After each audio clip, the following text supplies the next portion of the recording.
Habari za saizi.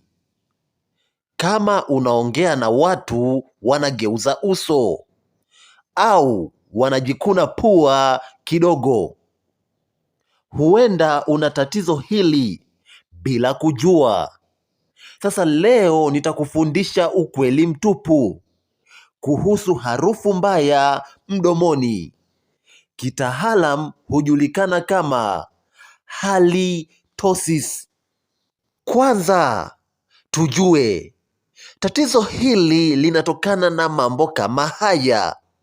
Namba 1 ni mabaki ya chakula mdomoni, lakini namba 2 ni bakteria kwenye ulimi, lakini namba 3 ni kutosafisha meno vizuri, lakini namba 4 ni kunywa maji kidogo, lakini na wakati mwingine ni matatizo ya fizi au tumbo. Sasa hapa nimekuwekea njia rahisi za kuondoa tatizo hilo za harufu mbaya mdomoni. Namba 1 ni safisha ulimi wako.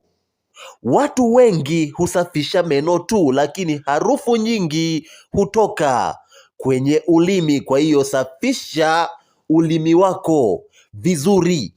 Lakini namba 2, tumia maji ya chumvi. Changanya chumvi na maji ya uvuguvugu. Suuza mdomo, hii inaua bakteria haraka sana. Lakini namba 3 ni kunywa maji mengi.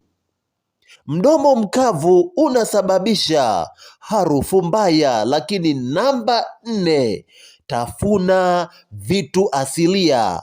Mfano, tangawizi, karafuu husaidia sana kupunguza harufu. Na ushauri wa mwisho, piga mswaki walau mara 2 kwa siku. Mfano, asubuhi na usiku. Sasa pendekezo langu, tatizo likiendelea hata baada ya kufanya haya yote, hapa napendekeza ni muhimu kumwona daktari ili afanye uchunguzi wa kina zaidi. Asante sana, nikutakie siku njema.